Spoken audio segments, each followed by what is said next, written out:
Et voilà, une information très importante. La colère gronde chez les médecins. Après les bonnets rouges, voici les bonnets blancs. Les médecins libéraux préparent une semaine blanche. Ils envisagent de fermer leur cabinet pendant toute une semaine à la veille des prochaines élections municipales. Puisque le gouvernement nous maltraite, nous allons montrer aux Français ce qu'est une France sans médecine libérale. On va fermer nos cabinets. Ce sont les propos entendus hier lors d'une réunion à Aubonne organisée dans les locaux de la Chambre syndicale. Et en direct avec vous, en direct avec nous, les docteurs Caroline Reverdy-Bazin, déléguée de l'Union française pour une médecine libre, UFML, et Serge Larcher, président de la Chambre syndicale des médecins du Val d'Oise. Bonjour à tous deux. Bonjour. Ma première question, très rapide parce que certainement nous avons beaucoup de choses à développer. Quel est le particularisme de ce syndicat? Je m'adresse à Serge Larcher. Alors, ce syndicat qui existe depuis 50 ans maintenant a cette particularité de regrouper tous les syndicats libéraux du Val d'Oise, unis ensemble. Et aujourd'hui, on se rend compte que l'union est plus que jamais nécessaire face aux problèmes posés par le nouveau plan de financement de la sécurité sociale. Nous sommes 400 adhérents pour une population de moins de 4000 médecins. Autrement dit, 10% des médecins libéraux sont adhérents à ce syndicat, ce qui est une moyenne excellente pour un syndicat par rapport au syndicat des travailleurs. Docteur Caroline Reverdy-Bazin, comment est né l'UFML dont vous faites partie? Alors l'UFML est né du mouvement Les médecins ne sont pas des pigeons qui est apparu grâce aux groupes sociaux. Une fois de plus, c'est un moyen de communication qui est extraordinaire et nous nous sommes aperçus que nous étions très nombreux à avoir les mêmes sentiments de difficultés dans notre exercice professionnel et de dégradation de la façon dont nous pouvions soigner les patients. Donc ce mouvement est né d'abord sur le réseau Facebook et ensuite nous avons peu à peu bien sûr monté une association parce que cela paraissait évident que c'était indispensable. Alors hier, il y avait beaucoup de monde, 80 médecins et élus, trop peu d'élus peut-être par rapport au nombre de médecins présents. Alors nous avons invité tous les maires du Val d'Oise, les députés, les sénateurs et le conseil général. Donc les députés et les sénateurs soit sont venus, c'est ceux qui étaient hier soir, soit nous ont expliqué pourquoi ils ne pouvaient pas venir. En revanche, nous avons été effectivement un peu déçus par le peu de présence de maires ou d'adjoints au maire, dans la mesure où je crois qu'ils sont vraiment directement concernés et rencontrent actuellement des problèmes avec des médecins généralistes en particulier qui se sont de plus en plus rares, avec beaucoup de médecins qui arrivent à l'âge de la retraite et qui ne sont pas remplacés. Donc on était effectivement un peu déçus qu'il n'ait pas plus répondu à notre appel. Il y a beaucoup de médecins qui partent à la retraite, vous l'avez dit, et qui ne sont pas remplacés. Notamment, le maire de Montmagny en a parlé. Sur 12 médecins, il y en a 3 qui vont partir, et pour l'instant, il n'y a aucun remplacement. Le vrai problème, c'est que les jeunes médecins diplômés, en majorité, ne s'installent pas. 9% seulement des médecins diplômés par an s'installent en libéral. C'est trop peu pour un relais de la génération qui part à la retraite. Et pour quelle raison? Très simple. Cette désertion. Très simple.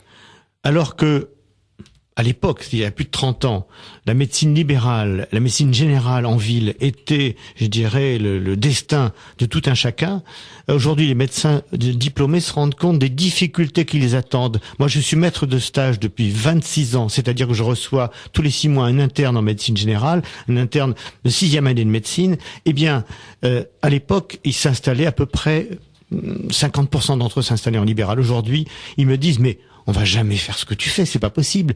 Les horaires, la charge de travail administratif, 20% du temps médical est consacré à la rédaction de paperasse aujourd'hui. C'est un temps qui pourrait être réservé plutôt aux patients ou plutôt à notre formation médicale. On peut pas. Donc, il y a un refus d'abord par rapport à la lourdeur de l'exercice administratif, les contraintes dans les prescriptions, contraintes dans le fonctionnement, contraintes aussi dans les honoraires, on en parlera sûrement. Enfin, tout cela fait qu'il y a un dégoût de l'exercice en libéral. Et hier notamment, puisqu'on parlait de médecins qui partent à la retraite, on a cité aussi le cas de Cormeilles en Parisis.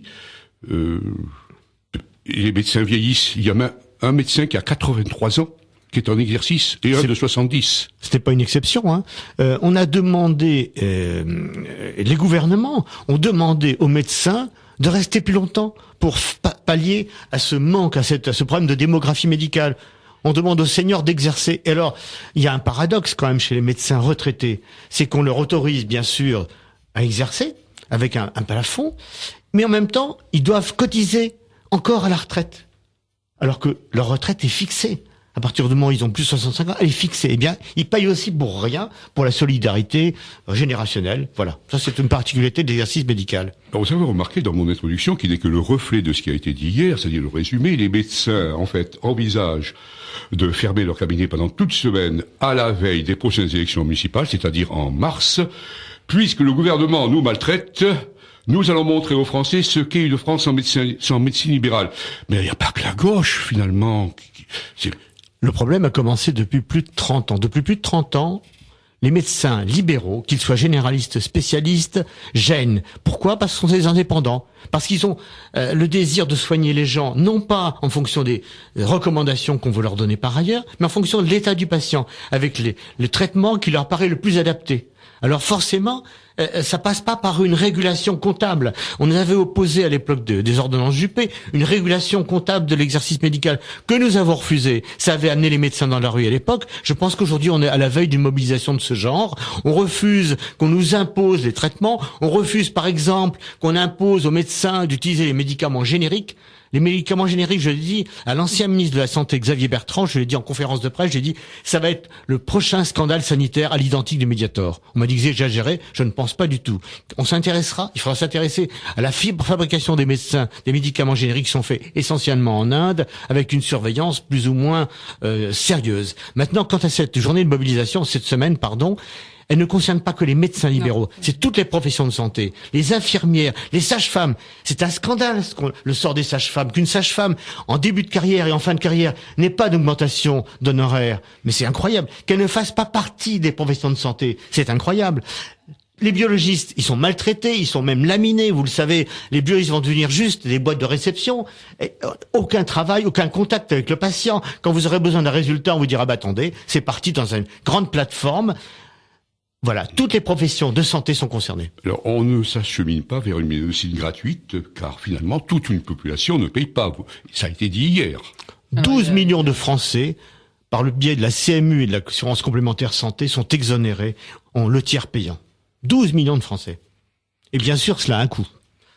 Ça coûte beaucoup. Énormément. Une charge sur les Français qui payent, finalement. C'est les Français, bien sûr, bien sûr. Alors en plus, oui. nous pensons que le tiers payant est une mauvaise idée parce que le patient perd complètement la notion de ce que coûtent les soins.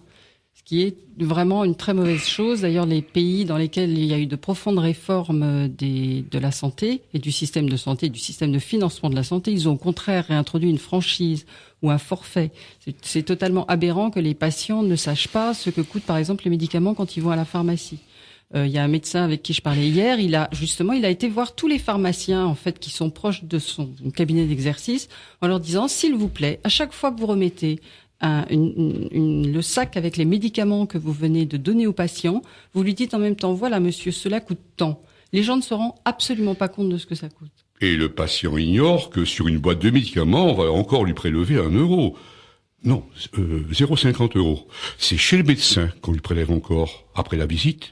1 euro. C'est-à-dire 1,50 € s'il prend un médicament, 2 € s'il prend 2 médicaments, y compris donc lorsqu'il passe chez le médecin. Ça s'appelle la franchise médicale. Là vraiment, on s'aperçoit quand on reçoit la feuille de la sécurité sociale. Des soins, oui, tout à fait. Mais peu de gens regardent cette feuille en pratique. Ils ne se rendent absolument pas compte. Les frais, par exemple, en cas d'hospitalisation, les gens n'ont aucune idée de ce que ça peut représenter, de ce que représente le coût d'une radiographie, le coût d'examen biologique. Les gens ne savent pas. Et or, ça représente des sommes bien précises et c'est important, ça a une valeur. Il faut savoir combien sont dépensés d'argent pour les soigner, c'est important. Et les médecins, vous l'avez dit, vont être poursuivis légalement pour dépassement d'honoraires. Vous souhaitiez en parler des dépassements d'honoraires. Comment ça peut se produire un dépassement d'honoraires ? Alors, il faut revenir aux origines. La création du secteur 2 dans les années 80 qui est venu pallier l'insuffisance de financement et de paiement de l'acte de base, le C. D'ailleurs, hier, je n'ai pas voulu choquer les élus, mais j'avais l'idée de leur demander à chacun, anonymement, de marquer sur un petit papier le montant de la consultation de médecine générale. Je suis sûr que pas la moitié d'entre eux le savaient. Donc, d'où ça vient ? Un acte qui est injustement payé. Aujourd'hui, la consultation du médecin, je pense que tout un chacun le sait, est inférieure à celle d'un coiffeur. Je veux dire, je respecte le travail des coiffeurs, mais bon, Voilà. Et Ou quand d'un on parle, plombier. pardon. Ou d'un plombier. Ou d'un plombier. Oui, mais alors oui, vous parlez de domicile tout d'un coup, parce que c'est le plombier vient à votre domicile. Eh bien, le médecin, quand il vient à domicile, en médecine générale, il a 10 € de frais de déplacement. Voilà, ça fait Alors qu'un plombier, c'est au moins 30 €. 33, ça fait 33 €. Attention, 30 € en fonction de ce qu'il va faire après. C'est bonjour, 30 € et plus le travail. Mais je respecte tous je ne veux pas discuter de leurs honoraires. Je veux juste dire que l'acte médical est sous-évalué, d'où l'attrait qu'a été le secteur 2 pour beaucoup de médecins qui, à un moment donné, se sont dit, je peux pas continuer comme ça. Économiquement, ça ne marche pas. Mon travail n'est pas respecté. Mes patients, avant que je passe en secteur 2, me disaient, docteur, gardez 2 francs, ce sera pour vos enfants. C'est choquant quand même. Quand je me suis dit, mais on en est venu là, c'est plus possible. Il faut que l'acte médical soit respecté. D'où la création du secteur 2 qui a attiré beaucoup de médecins qui leur ont permis de travailler différemment, de ne pas faire d'abattage, de prendre leur temps, et puis éventuellement aussi d'exercer une spécialité complémentaire à la médecine générale, que ce soit l'acupuncture, de la phytothérapie, enfin d'autres, angiologues, etc. Et puis ça a été ouvert aussi aux spécialistes secteur 2. Hier, un médecin chirurgien ophtalmo disait que un acte chirurgical d'une durée de 2 à 3 heures, c'est-à-dire l'énucléation d'un œil malade et remplacé par une prothèse, était au tarif Sécu 160 €. C'est-à-dire que ça ne payait pas les aides opératoires, etc. Donc il est obligé de prendre des dépassements. On en est tous là aujourd'hui. Économiquement, l'entreprise du médecin, parce que c'est véritablement une entreprise, il a des salariés, une secrétaire, etc. Il doit vivre, il doit payer son loyer. Économiquement parlant, 23 € la consultation de médecine générale, c'est juste impossible. En fait, il faut comprendre que nous avons 50 à 60% de nos charges. C'est-à-dire que les tarifs de consultation, par exemple, ont éventuellement un peu augmenté en fonction du coût de la vie, mais parallèlement, ce qui sort, nos charges ont complètement explosé. Donc, si vous faites un calcul sur une consultation, par exemple, de 23 €, si on a 50% de charge, il reste 11,50 €. Si on a 60% de charge, il reste 9,20 €. 9,20 € pour une consultation médicale. Moi, je rapporte ça au prix du pain au chocolat. Je ne sais pas ce que vous en pensez, mais c'est complètement aberrant. Alors, qu'est-ce qui vous reste comme privilège? Parce que ce n'est plus la manne, finalement, la médecine. Le privilège, c'est qu'on exerce un métier extraordinaire, remarquable.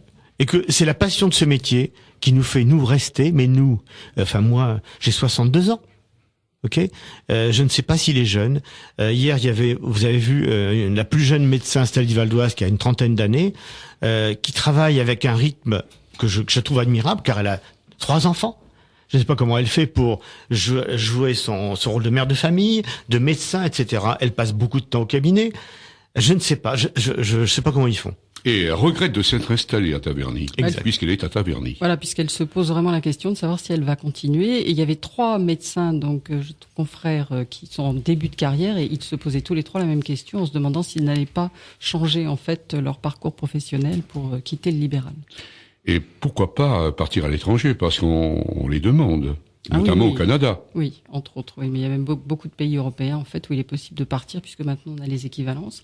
Et beaucoup de chirurgiens en particulier se posent la question, puisqu'il devient extrêmement difficile pour eux d'exercer il y a beaucoup d'actes en fait qui leur coûtent de l'argent simplement par ce que coûte l'utilisation de la salle d'intervention, les aides opératoires, le matériel, et c'est absolument ingérable. Alors si c'était à refaire, vous reprendriez des études médicales pour devenir ce que vous faites maintenant, c'est-à-dire une médecine libérale qui n'est pas récompensée? Alors, moi, je reprendrai de toute façon des études médicales parce que mon métier me passionne et que c'est extraordinaire. On a vraiment la chance d'exercer un métier vraiment fabuleux, avec une relation humaine qui existe dans peu de professions. Et sur le plan scientifique, en plus, les choses avancent tellement vite et on arrive à soigner de mieux en mieux les patients. Donc on a vraiment des vraies satisfactions dans notre profession tous les jours. Mais effectivement, c'est épuisant de devoir se battre sans arrêt pour simplement être reconnu. On est quand même des gens qui font 11 à 15 ans d'études, voire plus. On commence à gagner notre vie très tard. Et tout ça n'est pas reconnu et c'est quand même difficile. Combien d'heures par jour? Moi, je pense quand même que nous, les médecins, nous pensons que il faut placer le patient au centre du débat. Et ça, c'est largement oublié par nos politiques et par d'autres. pour moi, je réponds à votre question, oui, je referai ce métier, mais c'est pas sûr que je le ferai en France. Combien d'heures on travaille par jour? Moi, personnellement, je travaille entre 8 et 10 heures par jour. 5 jours. C'est-à-dire que vous faites les papiers le soir. Quand je peux. Très franchement, quand je peux.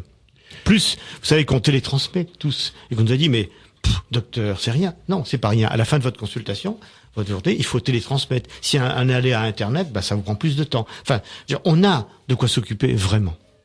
Première pause musicale, si vous le permettez. Vendredi 22 novembre à 20h, dans le grand salon de l'Hôtel des Invalides et dans le cadre de la commémoration de l'armistice de la Grande Guerre, le trio Hoboken interprétera une œuvre de Lucien Durozoir, violoniste-compositeur ignoré qui combattu pendant 4 ans lors du conflit et notamment dans les tranchées où il revint indemne.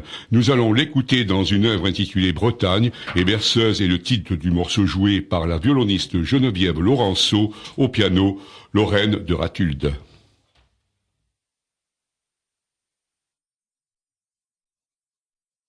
Eh bien, nous continuons cette émission puisque semble-t-il, eh bien, la platine ne fonctionne pas. Nous allons continuer, peut-être pouvoir mettre alors la deuxième pause que j'avais prévue, si c'est possible, et puis nous essaierons ensuite c'est un moment de distraction dans cette émission. Peut-être en avez-vous besoin, tous les deux, de vous distraire. Parce que oui. Je dois dire que ces temps-ci, notre temps est largement utilisé puisque Caroline et moi nous sommes mobilisés depuis quelques semaines sur cette activité médicale. Mais je crois que les tranchées reviennent, c'est ça? Les tranchées reviennent et savez-vous que IDFM Radio Anguin s'engage dans une série de 250 émissions à partir du 6 janvier. On est vraiment impliqué dans la Grande Guerre, la guerre vraiment qui a fait beaucoup de souffrance. Est-ce que vous pensez qu'il faudra qu'on établisse des tranchées, nous aussi?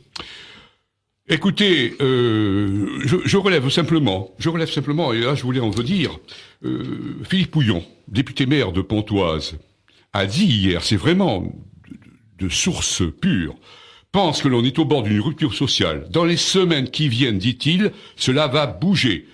Et je dirai ensuite, a-t-on toujours les moyens de notre système social? Vous répondrez... et quelle est encore la place de la médecine libérale? La préservation du caractère libéral. Et nous écoutons tout de suite, nous allons, si vous le voulez, dans les tranchées. Et c'est là que Lucien Durozoir a composé Bretagne, un titre, Berceuse.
reprends cette émission qui est, on va dire, passionnante, parce que bon, c'est un métier de passion, la médecine.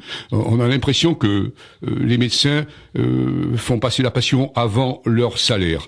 Mais on a l'impression, par rapport à 2 questions qui nous sont posées ou des commentaires par 2 auditrices, que finalement on oublie les patients. Alors je vais donner tout de suite ce que nous dit une Martine.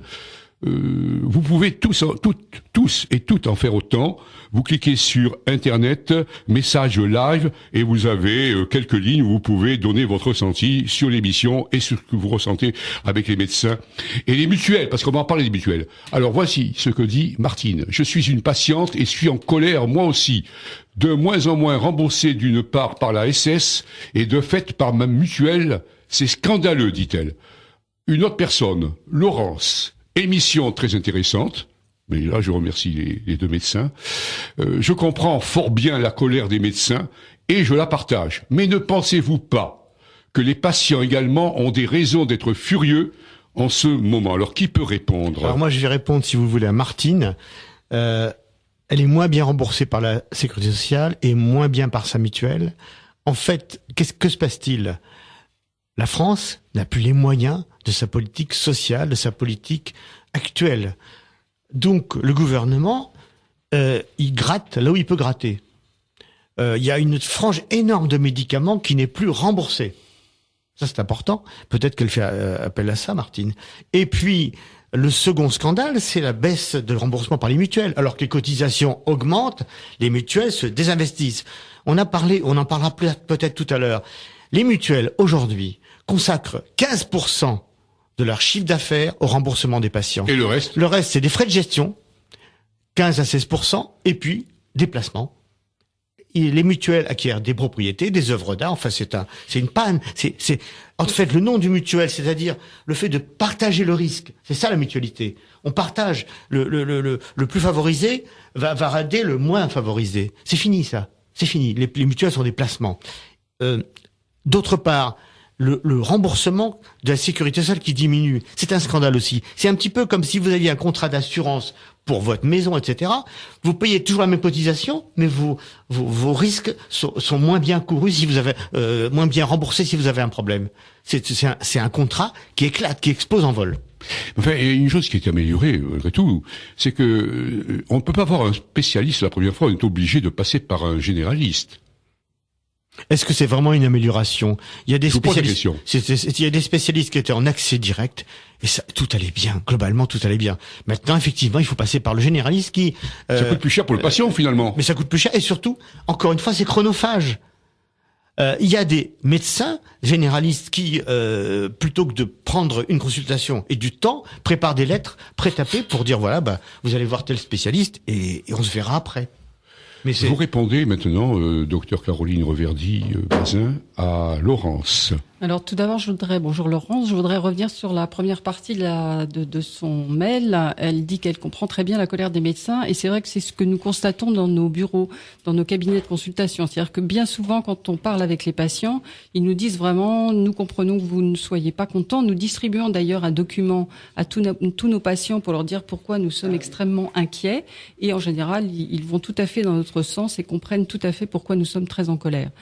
Alors, en même temps, parfaitement, bien sûr, je comprends que les patients soient également en difficulté parce que ils sont, en fait, une des principales causes de renoncement aux soins, contrairement à ce qui est dit par certains politiques, ce n'est pas le financement. En tout cas, c'est ce que l'étude qui a permis sur laquelle se fonde le prochain plan de financement de la sécurité sociale elle-même le dit, donc on ne peut pas renier ce qu'elle dit, que en fait, la renonciation aux soins en ce qui concerne les médecins est liée au délai.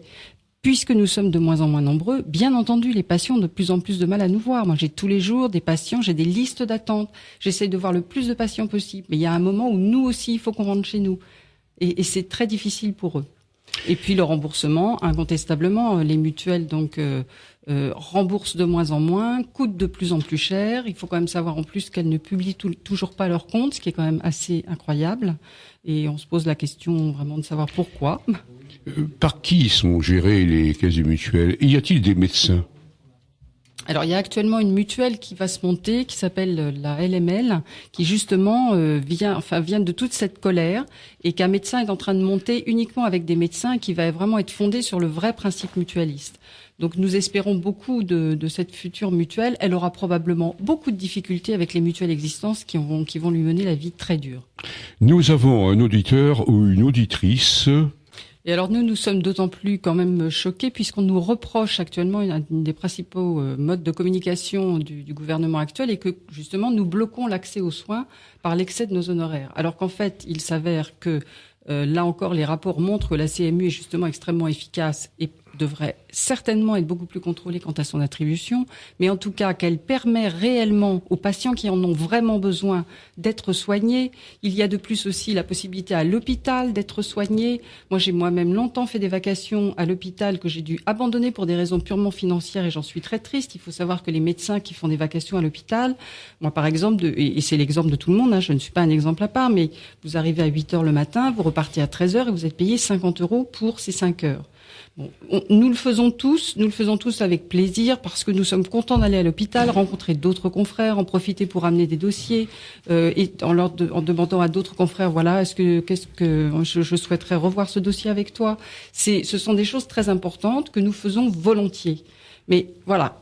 Après qu'on vienne nous accuser d'être la cause des problèmes de financement de la sécurité sociale et surtout d'empêcher certaines personnes d'avoir accès aux soins pour des raisons financières, on a beaucoup de mal à l'avaler.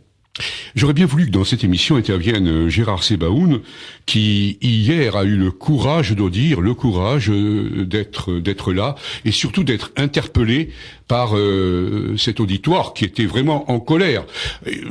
Il a été agressé, et du reste, il faut féliciter Philippe Houillon, qui a eu un mot chaleureux envers lui. Entendez, a-t-il dit aux gens, il vient là, docteur Sebaoun, vous n'avez pas à l'agresser, il est dans la majorité, certes, et on attaque toujours les gens qui sont dans la majorité. C'était compréhensible, cette réflexion de Philippe Houillon. Alors, je pense que la colère qui est sortie hier nous a même presque nous surpris. En fait, on le savait, on est tous très en colère. Mais cette colère des différents médecins qui étaient présents, elle est vraiment sortie spontanément. Les gens étaient vraiment en colère. C'est je crois vraiment, c'est le mot qui a été principalement prononcé. Et les élus effectivement qui étaient là, qui étaient donc malheureusement pour eux peu nombreux, bien que nous en ayons invité beaucoup, se sont presque retrouvés effectivement face à des médecins qui vraiment en fait ne les accusaient pas, mais avaient besoin de enfin laisser exprimer cette colère puisqu'on ne nous écoute pas. Et donc pour une fois, nous avions enfin des gens qui voulaient bien nous écouter. Et c'est vrai que Monsieur Sebaoun, merci à lui d'être venu puisqu'il a bien voulu participer au débat. Savez-vous, cette émission interpelle nos auditeurs. Nous avons encore une réflexion. Oui, il faut dénoncer les abus. Si vous voulez continuer, docteur Serge Larcher. Oui, avec plaisir. Moi, je ne suis pas ni pour l'explosion, ni pour la révolution. Les médecins c'est ce qui est dit, sont des soignants, sont des pacifistes. Je crois que il faut dénoncer tout ce que l'on vient d'évoquer sur cet argent qui est dépensé pas forcément dans le bon sens, alors qu'on manque de fonds en France.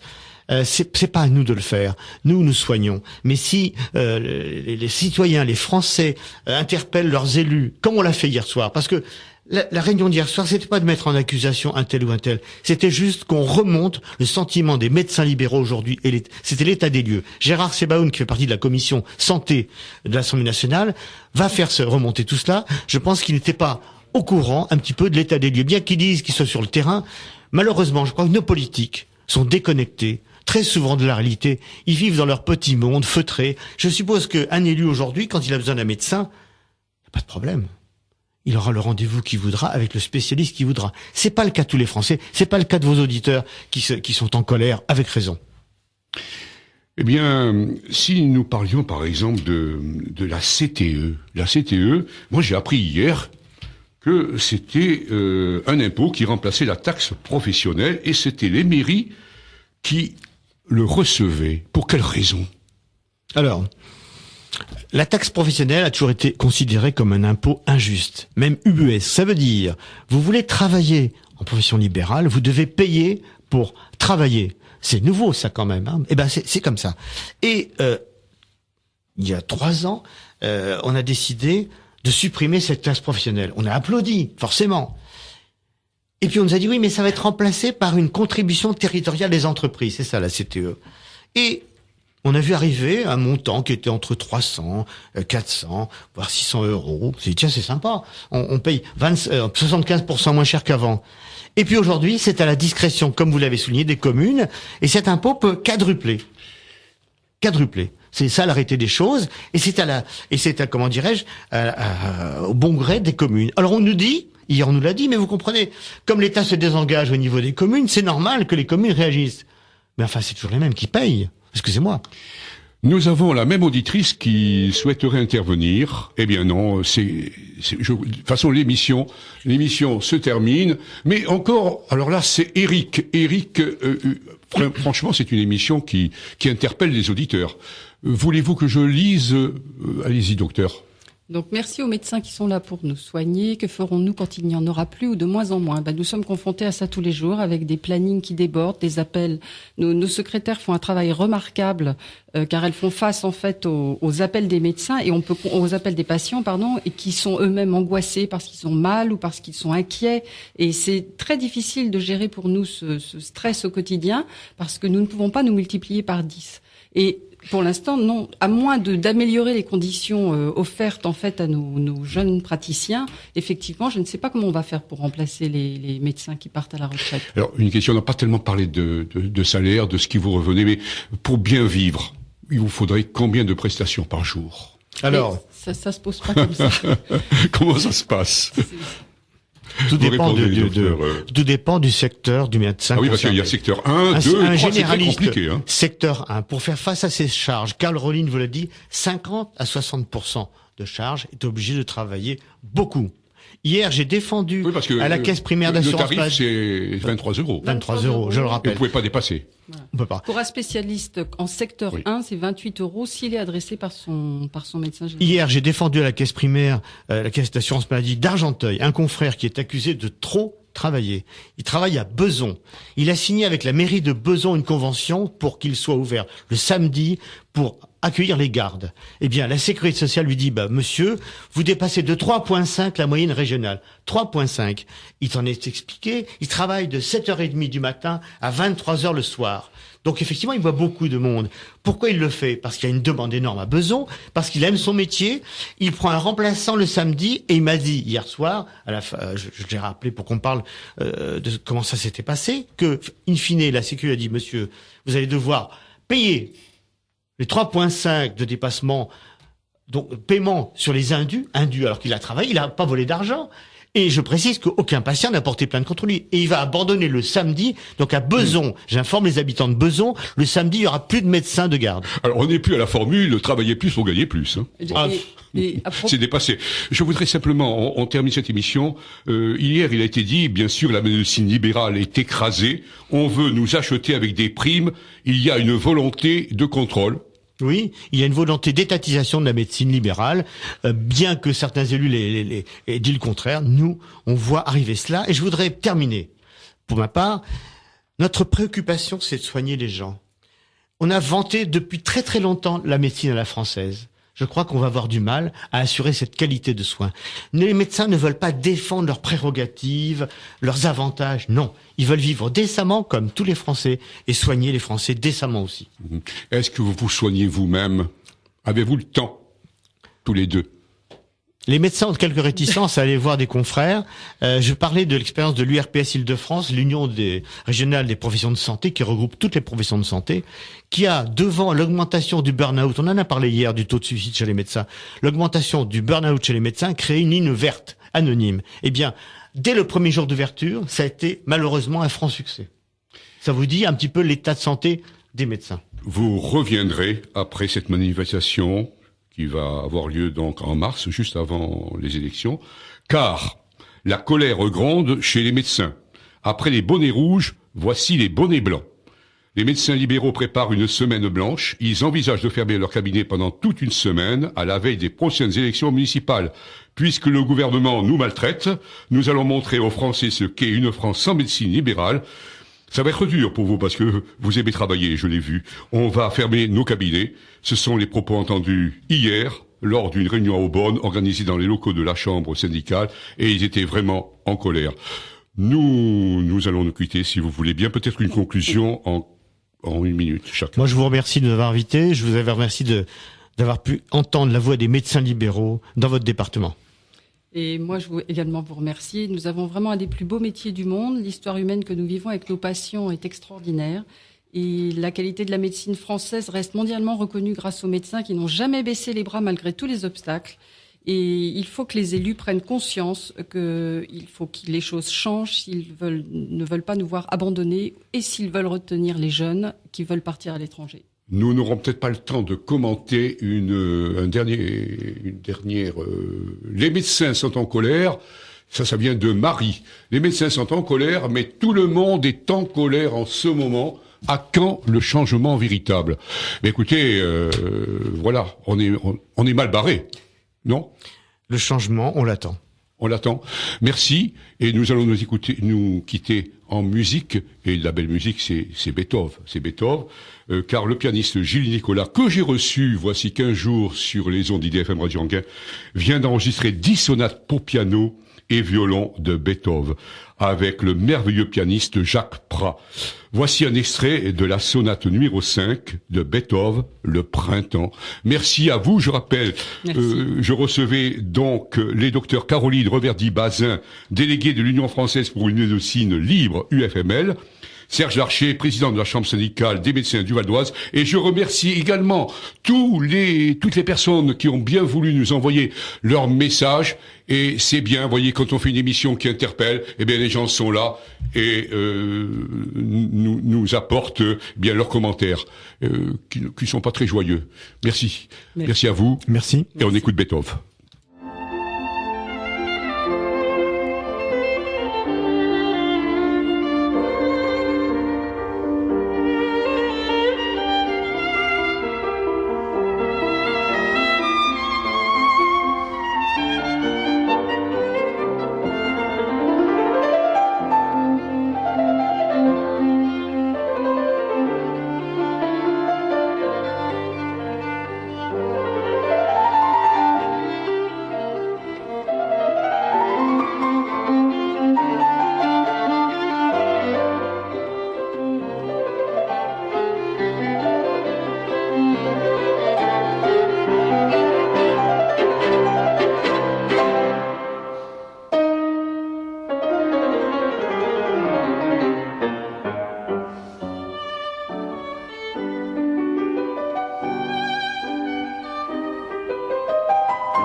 En Île-de-France, vous écoutez IDFM, la plus francilienne des radios.